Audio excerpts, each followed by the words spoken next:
فقط سیدہ کونین سلام اللہ علیہ ہمارا وسیلہ نہیں ہے، بلکہ خدا تک پہنچنے کے لیے میں کہوں گا ائمہ علیہ السلام کا بھی بہرحال وسیلہ ہے، وہ حجت ہے ان پر. لہذا صاحب العصر امام زمانہ عجل اللہ تعالیٰ فرجہ شریف ارشاد فرماتے ہیں وفی ابنت رسول اللہ صلی اللہ علیہ وآلہ وسلم لی اسوۃ حسنہ، میرے لیے اسوہ حسنہ ہے بنت رسول فاطمہ زہرا سلام علیہا کی ہستی، یعنی وہ امام زمان علیہ السلام پر بھی حجت ہے. اور یہ روایت بہار الانوار میں ہے، جلد نمبر 53 صفحہ نمبر 180 پر. بعد میں ریکارڈنگ تو موجود رہے گی، آپ دیکھ سکتے ہیں اس روایت کے ریفرنسز کو. بی بی زہرا سلام اللہ علیہ سے توسل فقط ہم اور آپ کا توسل نہیں، مثلا مقالات ان کے عنوان یہ ہیں کہ حجتوں کا توسل بی بی فاطمہ سلام اللہ علیہ سے. تو امام باقر علیہ السلام توسل اختیار کرتے تھے بی بی فاطمہ سلام اللہ علیہ سے. آپ روایت جانتے ہیں کہ جب وہ بخار میں مبتلا ہوتے تھے تو ایک خاص کیفیت میں، یعنی جب اپنے حجرے میں تو ایک کپڑا ٹھنڈے پانی سے گیلا کر کے اسے اپنے سر مبارک پر رکھتے تھے یا پیشانی مبارک پر رکھتے تھے، کپڑا اپنے سامنے رکھتے تھے، اور اس کے بعد یا فاطمۃ الزہرا یا فاطمۃ الزہرا پکارا کرتے تھے امام. اور باہر سے جو لوگ ہوتے تھے اہل خانہ وہ اس آواز کو سنتے تھے. بظاہر جب یہ روایت ہوئی، یعنی اتنی باوازی بلند امام محمد باقر علیہ السلام یا فاطمۃ الزہرا کہتے تھے اپنے بخار کے اس علاج کے لیے. یعنی بی بی فاطمہ سلام اللہ علیہ کو پکارا کرتے تھے کون؟ جو خود اپنے زمانے کے حسین ہیں، امام محمد باقر علیہ السلام. امام جواد علیہ السلام توسل اختیار کرتے تھے، حتیٰ حضرت ابو طالب علیہ السلام متوسل ہوئے ہیں بی بی فاطمہ زہرا سلام اللہ علیہ سے. شاید یہ ایک کوئی نیا پہلو. حضرت ابو طالب علیہ السلام متوسل ہوئے ہیں بی بی فاطمہ زہرا سلام اللہ علیہ سے اپنی حاجت کی تکمیل کے لیے. یعنی آپ کو ملے گا کتابوں میں کہ مولا علی علیہ السلام کی ولادت سے قبل مکے میں ایک مرتبہ زلزلہ آیا تھا اور بڑے بڑے پتھر جو ہے وہ گر رہے تھے کوہ بلقیس سے جدا ہو کر. تو حضرت ابو طالب علیہ السلام ایک بلند مقام پر تشریف لے گئے اور خدائے متعال سے انہوں نے ایسے استغاثہ کیا تھا کہ الہی و سیدی اسألک بالمحمدیت المحمودہ وبالعلویت العالیہ وبالفاطمیت البیضاء الا تفضلت علی اہل التہامہ بالرحمت والرأفہ. سبحان اللہ. یہ حضرت ابو طالب علیہ السلام کا کلام ہے. مجھے تکرار کی اس لیے ضرورت نہیں ہے کہ ریکارڈ ہو رہی ہے اسپیچ، تو آپ بعد میں سے نوٹ کر سکتے ہیں کہ اے پروردگار تجھے مصطفیٰ صلی اللہ علیہ وآلہ وسلم کی محمدیت کا واسطہ ہے، صلی اللہ علیہ وآلہ وسلم، اور اے پروردگار تجھے مرتضیٰ کی علویت کا واسطہ ہے. بہت ہی لطیف یہ تعبیر ہے کہ بالمحمدیت المحمودہ وبالعلویت العالیہ وبالفاطمیت البیضاء یا بالعلویت العالیہ وبالفاطمیت البیضاء، کہ مرتضیٰ کی علویت کا واسطہ ہے اور فاطمہ زہرا سلام اللہ علیہ کی نورانیت کا پروردگار تجھے واسطہ ہے کہ رحم فرما مکے والوں پر. اور پھر وہ زلزلہ رک گیا تھا. تو یہاں پر حضرت ابو طالب نے توسل کیا ہے سرکار ختمی مرتبہ صلی اللہ علیہ وآلہ وسلم سے، مولا علی مرتضیٰ علیہ السلام سے اور بی بی فاطمہ سلام اللہ علیہ سے. تو اس روایت کو پڑھا جا سکتا ہے کہ توسل از سیدہ کونین سلام اللہ علیہ. اس طرح سے حضرت زکریا کا بھی ایک بیان ہے کہ مثلا بی بی فاطمہ سلام اللہ علیہ سے انہوں نے وسیلہ پیش کیا تھا خدا کی بارگاہ میں. حضرت آدم اور حضرت نوح علیہ السلام کی حاجات پوری ہوئی تھی بی بی کے وسیلے سے. اللہ اکبر.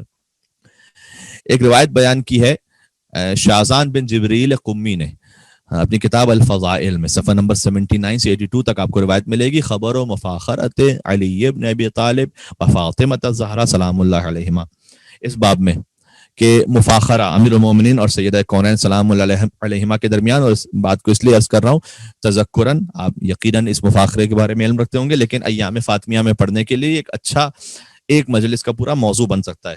تو اس میں تحریر فرماتے ہیں. تو آج کے تک موضوع سے متصل جو حصہ ہے وہ پڑھنا چاہتے ہیں کہ پھر سیدہ زہرا سلام اللہ علیہ سے توسل. تو اس روایت میں ہے کہ پھر مولا علی نے بی بی سے مخاطب ہوتے فرمایا کہ انا بی تاب اللہ علی آدم فی خطیتی. بہت اہم ہے. میں وہ ہوں کہ جس کے ذریعے سے آدم علیہ السلام نے اپنی خطا کے لیے توبہ کی تھی. انا بی تاب اللہ علی آدم فی خطیتی، کہ اللہ تعالیٰ نے معاف کیا تھا، توبہ قبول کی تھی آدم علیہ السلام کی خطا پر میرے ذریعے سے. یہ مولا علی کہہ رہے ہیں. تو مولا علی توسل ہوگا یا نہیں ہوگا؟ حضرت آدم کا توسل جو آج بات تسلسل میں آ رہی تھی کہ بی بی زہرا سلام اللہ علیہ فقط ہمارے لیے وسیلہ نہیں ہے، ہم خاکی و خاتی انسان، وہ تو کائنات کے لیے وسیلہ ہے. حتیٰ یہ کہ حجتوں کے لیے آدم علیہ السلام حجت ہے، نبی اللہ ہے، خلیفۃ اللہ ہے، صفی اللہ ہے. تو بی بی نے اس وقت کیا جواب دیا؟ مولا علی مفاخرہ ہو رہا ہے نا، تو مفاخرے میں مولا علی علیہ السلام کہتے ہیں کہ میں وہ ہوں کہ جن کے ذریعے سے آدم علیہ السلام کی توبہ قبول کی تھی اللہ نے. اور بی بی نے جواب دیا کہ وَأَنَا بِقَبِلَ اللَّهِ تَوْبَتَهُ، میں وہ ہوں کہ اللہ اکبر، کہ یعنی مولا علیہ السلام نے کہا تھا کہ آدم علیہ السلام نے توبہ کی میرے ذریعے سے، اور پھر بی بی نے جواب یہ دیا کہ میں ہوں جن کے وسیلے سے آدم کی توبہ قبول ہوئی تھی. یعنی بی بی یہ کہنا چاہ رہی تھی مولا علی علیہ السلام سے کہ آدم نے فقط آپ کا وسیلہ اختیار نہیں کیا تھا، ساتھ میں میرا بھی وسیلہ اختیار کیا تھا. تو آدم ابو البشر کی توبہ قبولیت ان کا وسیلہ بھی بنت رسول فاطمہ زہرا سلام اللہ علیہا ہے. تو خود بخود اس روایت سے سمجھ میں آتا ہے کہ بی بی وسیلہ ہیں انبیاء علیہ السلام کے لیے. پھر مولا نے ارشاد فرمایا انا کا سفینۃ نوح من رکبھا نجا، میں نوح کے سفینے کی طرح ہوں. مولا کہہ رہے ہیں مکالمے میں جو مجھ تک آ گیا وہ نجات پا گیا. اور بی بی فاطمہ سلام علیہ جواب دیتی ہیں وانا اشارکک فی الدعوہ، کہ میں بھی اس دعوے میں آپ کے ساتھ شریک ہوں. یعنی آپ اگر سفینہ نجات ہیں تو میں بھی سفینہ نجات ہوں، یعنی نوح کے سفینے کی طرح میری بھی مثال ہے. تو ابھی حضرت نوح علیہ السلام کی مثال آ گئی. پھر مولا نے کہا انا طوفان ہوں، میں طوفان نوح ہوں، نوح کا طوفان. وہ بی بی نے کہا وہ انا سورت ہوں، یہ بہت لطیف ہے. بی بی نے کہا کہ میں طوفان نوح کا بند ہوں. اللہ اکبر. اب اس کے کیا حقیقی مطالب ہیں، یا تو یہ کوئی بہت جید عالم دین ہو جو اس بارے میں کوئی بات کر سکے، میں تو لب کشائی نہیں کرنا چاہتا. خود بی بی سے توسل کے اور کچھ واقعات ایسے ہیں کہ جو بڑے ایموشنل ہے، وہ علماء کرام کے واقعات ہیں. وہ میں نے اس وقت نہیں پڑھے آپ کی خدمت میں. آغا نجفی یزدی نے اپنی کتاب المناقب میں ایک واقعے کو لکھا ہے کہ دو بھائی تھے اور اس میں سے ایک گناہ گار تھا، ایک متقی پرہیزگار تھا. دونوں امام رضا علیہ السلام کی زیارت پر جا رہے تھے اور راستے میں رکے. تو جو گناہ گار تھا بھائی اتنا اچھا کردار کا نہیں تھا، اس کی طبیعت خراب ہو گئی، اس کا انتقال ہو گیا. اور اس کے بعد اس کے دوسرے بھائی نے سوچا کہ میں اسے حرم میں یا مشہد میں کم از کم لے جا کر دفن کر دوں. اور وہاں اس نے غسل و کفن دیا. جب وہ وہاں پر پہنچا اور ایک زری کا طواف اس نے کروایا، جیسے کہ مرحومین کو طواف زری کا کروایا جاتا ہے، اس کے بعد دفن کر دیا اسے. تو مولا رضا علیہ السلام سے یہ التجا کرتا تھا کہ میرا بھائی تو گناہ گار تھا، لیکن آپ کچھ شفاعت فرمائیے گا مولا، آپ کے جوار میں قریب میں دفن ہوا ہے تو میں دیکھنا چاہتا ہوں اس کا حال کیا ہے. آغا نجفی یزدی لکھتے ہیں کہ اس شخص نے بیان کیا کہ میں نے خواب میں دیکھا. خواب ویسے حجت نہیں ہوتے، لیکن اگر خواب قرآن اور احادیث کی روشنی ہی میں کسی بات کو بیان کر رہا ہو تو ایک تائید ضرور ملتی ہے اس سے، تو اس کو بیان کرنے میں سانسے کوئی حرج نہیں ہے. تو کہتا ہے میں نے خواب میں دیکھا کہ میرا بھائی ہے اور جنت میں اچھے مقام پر ہے. تو میں نے اس سے پوچھا کہ تمہاری تو یہ کیفیت نہیں ہونی چاہیے تھی. تو اس نے کہا کہ ہاں جب میری موت کا وقت آیا، اس میں بڑا موعظہ بھی ہے، اس واقعے کو بیان اگر کیا جائے مجلس میں تو بڑا موعظہ بھی ہے کہ میری موت کا وقت آیا تو ایسا نہیں ہے کہ بس میں کیسے بھی زندگی گزار کر چلا جاؤں، تو آگے تو پھر خیر ہی خیر. جی انشاءاللہ آگے خیر ہی خیر ہے، لیکن حقوق العباد بالخصوص اگر غصب کیے ہوئے تو اس کا حساب کتاب تو دینا پڑے گا. تو کہتے ہیں میں عذاب میں مبتلا تھا، میں آگ میں جل رہا تھا میرا جسم، اور جب تم نے مجھے غسل کے لیے لٹایا، غسل میت دیا جاتا ہے نا، تو وہ غسل جب تمہیں پانی لگ رہا تھا اس غسل کا پانی، لیکن مجھے آگ کی طرح محسوس ہو رہا تھا، میرا جسم آگ میں جل رہا تھا. پھر کفن جب تم نے مجھے پہنایا تو اس کفن کا جو کپڑا تھا وہ مجھے آگ کی طرح لگ رہا تھا، تابوت آگ کا ہو گیا اور میں شدید آگ میں جل رہا تھا. یہاں تک کہ تم مجھے لے کر مشہد مقدس پہنچے مولا علی ابن موسیٰ رضا علیہ السلام کے حرم مطہر میں، اور وہ آگ بجھ گئی. جیسے مولا کی زری کے قریب آئے تو آگ بجھ گئی. بظاہر انقلاب سے پہلے کی بات ہے، جب چونکہ وہ پورشنز لیڈیز اور جینٹس کے الگ الگ نہیں ہوئے تھے تو طواف زیادہ کروایا جاتا تھا.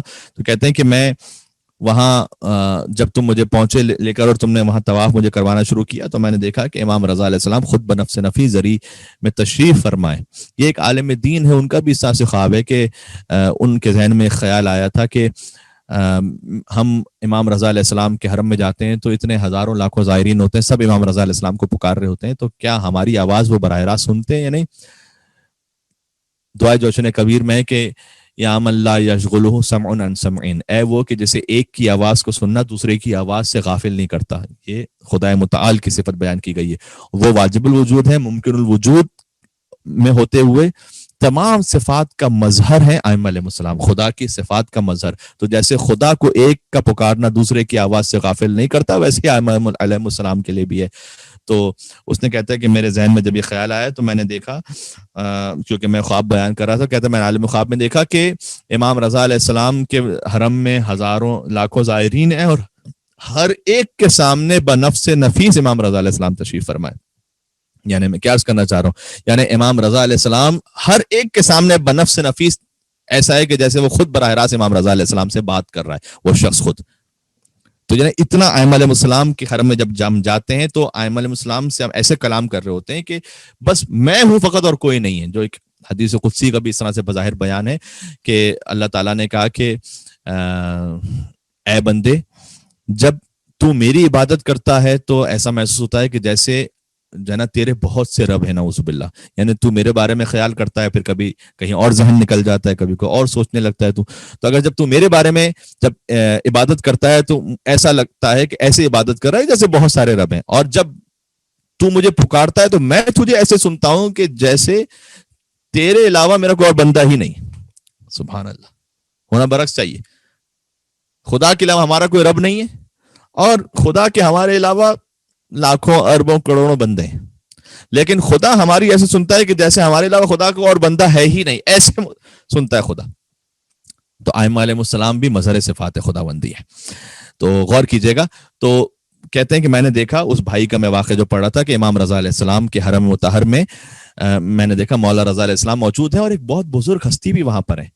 تو اس بزرگ نے مجھ سے کہا کہ تو عذاب میں تھا، تو آگ میں جل رہا تھا، یہ عذاب ابھی تیرا ختم نہیں ہوا ہے پورا، اس لیے کہ ابھی تو وہ حساب کتاب پورا ہونا باقی ہے، اور یہ فقط مولا رضا علیہ السلام کے وجود بابرکت کا صدقہ ہے کہ یہ آگ تو اس سے ختم ہو گئی ہے، اب جب تو باہر جائے گا یہ عذاب پھر شروع ہو جائے گا. تو میں نے اس سے پوچھا، اسی تابوت سے میں نے اس سے پوچھا کہ میں کیا کروں کہ میں اس عذاب کی تکلیف میں پھر نہیں جانا چاہتا. اس نے کہا کہ امام رضا علیہ السلام کو پکارو.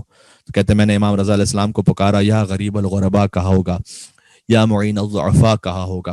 اب روایت میں جو چیز نہیں ہوتی وہ ہم اسے اپنے تخیل میں وہ بیان کر سکتے ہیں کہ جس کی واقعیت میں گنجائش موجود ہے. یا غریب الغرباء، یا معین الضعفاء، ایسے ہی پکارتے امام رضا علیہ السلام کو، تو بظاہر شاید ایسے ہی پکارا اس نے. اور جب امام کا کوئی جواب نہیں ملا اور کہتا ہے اب میں باہر لے جانے والا تھا میرا بھائی یعنی اس تابوت کو، اور مجھے ڈر تھا کہ عذاب پھر شروع ہو جائے گا، تو اس بزرگ نے مجھ سے کہا کہ مولا تو اتنا بظاہر گناہ گار ہے کہ امام رضا علیہ السلام کے جواب کے قابل نہیں ہے، لیکن میں جانتا ہوں کہ امام کو اپنی ماں فاطمہ زہرا سے بہت عقیدت ہے، سلام اللہ علیہ. اللہ اکبر.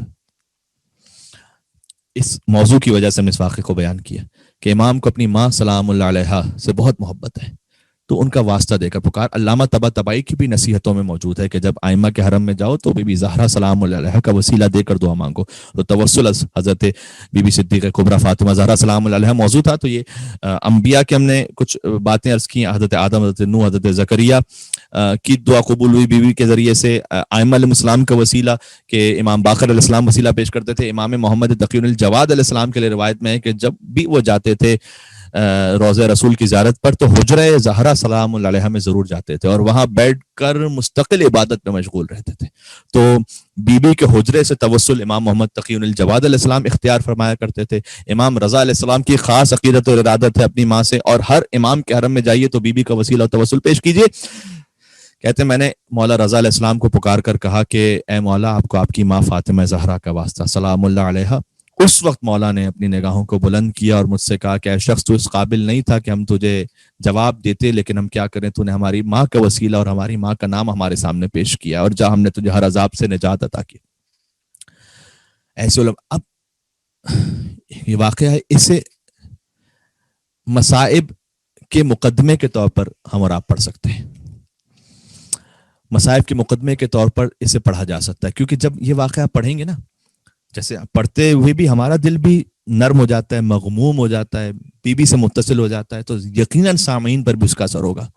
اور جب ان کا دل اس وقت نرم ہو چکا ہو کہ بی بی کا وسیلہ اختیار کرنے سے حتیٰ ائمہ علیہ السلام کے حرم میں بھی دعا قبول ہوتی ہے بی بی کے وسیلے سے، اور عذاب سے نجات ہو جاتی ہے، پھر ہر انسان سامع کی حیثیت سے سوچ رہا ہوتا ہے اس کی اپنی زندگی کے بارے میں، اس کے اپنے گناہوں کے بارے میں، پھر وہ بی بی سے وسیلہ اختیار کرنے لگتا ہے. پھر یہاں سے اس موضوع کو متصل کیا جا سکتا ہے کہ وہاں اس نے امام رضا سے توسل پیش کیا تھا. آج ہمارے زمانے کے امام حضرت بقیت اللہ العظم روحی و ارواح العالمین لتراب مقتم الفدائیں، تو مولا سے کہیں کہ اے مولا امام زمانہ آپ کو آپ کی ماں فاطمہ زہرا سلام علیہ کا واسطہ